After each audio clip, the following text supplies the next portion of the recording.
that kind of thing. Ralph, as an analyst, how do you respond to that kind of talk? What are your thoughts? I think those are some of the concepts that are being thrown around, and I don't think they are meant to raise any debates, because once someone starts calling you counter-revolutionary, they're actually telling you that they cannot have a conversation with you further. I believe that we live in a democracy, and there are different versions of a revolution in democracy. We should maybe even discuss exactly what does it mean to even be a revolutionary at this point in time, and dissect that. But I think terms such as concepts such as counter-revolutionary are actually meant to block such kind of debates, and I don't take them very seriously. And whenever someone says to me that I'm a counter-revolutionary, I say to them, please justify that to me and let us engage what you're talking about. I don't think it's meant in the spirit of actually trying to bring about the debate. It's not a good thing to say, I would say. Yeah, members of the clergy, the media, analysts, and that kind of thing, there seems to be quite a focus on the contribution that people are making. Is the contribution largely negative? I mean, should there be some kind of responsibility that is taken to say, perhaps you're pushing people into a corner, and there's not been a creative way that has been found to engage in a constructive manner on these issues that are clearly critical issues for nation building in South Africa? I think that the space exists for people to speak, and as we embark on this democratic route, as the further we go into it, we need to try to open more space. And I think the clergy, civil society, they have a role to play. And as to whether that is negative or positive, I think usually let us wait for people to speak, then maybe engage what they say, because you cannot say that you know what someone is going to say. I think it is quite preemptive to judge certain group of people and say that their contribution is quite negative. Any speech should be free to be heard, as long as it does not offend others. And in a democratic dispensation, we should be able to talk much more freely. Actually, I think we need more debate in this country. We need to be able to talk openly and differ and respect each other from that point. Is there an intention to delegitimize perhaps the thoughts and the ideas that are put on the table by having them branded in that way?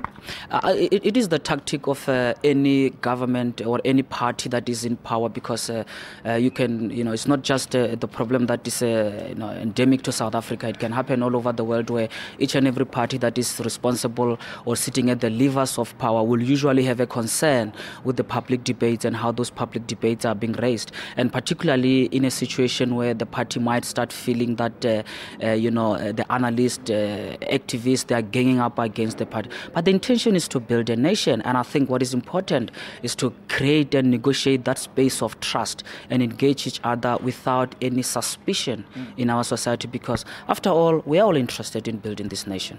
Let me ask the question in a different way. Could the media and the analysts be more positive? I don't think they need to be more positive. I think could they be? No, I don't think so. I think what is important here, is to just maintain the space. Let us differ and all that. Let us put the judgment aside. Positive or negative, those are some of the democratic, some of the things that happen in a democracy. Let us not judge. Yeah. Was the president strong enough on tenders, tenderpreneurship, and how government should be dealing with matters when it comes to that side of business? I think he did come quite strong on that, and I think looking at what he was saying, looking at his body language, he was actually speaking off the script when he was off the speech, actually the written speech, when he was talking about that. And I think he came quite strong. There is a realization that the tender processes are really undermining the legitimacy of the party. And the biggest concern is that if you have a party that is democratically voted in and therefore is suffering the crisis of legitimacy due to such kind of a thing, that could have a long-term impact on democracy in South Africa. People will start not to believe in democracy because they do not see the consequences. They see politicians as just doing as what they want without any real consequences. Let's return to Polokwane a little bit. The ANC Youth League, Kingmaker, very prominent. Now, 53rd conference of the ANC Youth League in disarray, almost leaderless as things stand now. Much contestation there, the disciplinary processes and that kind of stuff.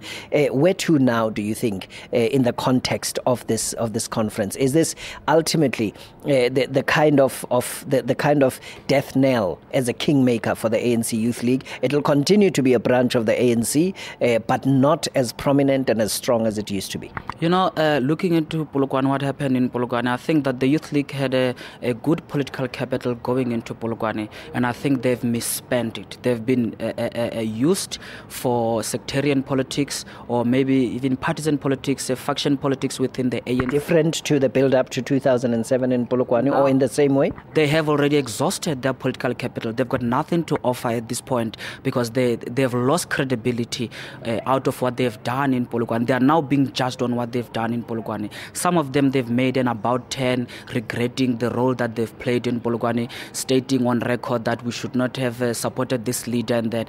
And therefore, they've actually worked themselves out of the system. But I think what they need to do now is an opportunity for them to reflect. They might appear more obscure now in this conference, but I think that is good because they need to go back after this conference and reflect and try to carve their own way. Maybe it will be better for them to connect with the youth in South Africa instead of getting themselves so much involved into this sectarian politics or even faction politics within the ANC. Yeah. Generational mix and those kinds of concepts find no place in this environment right now.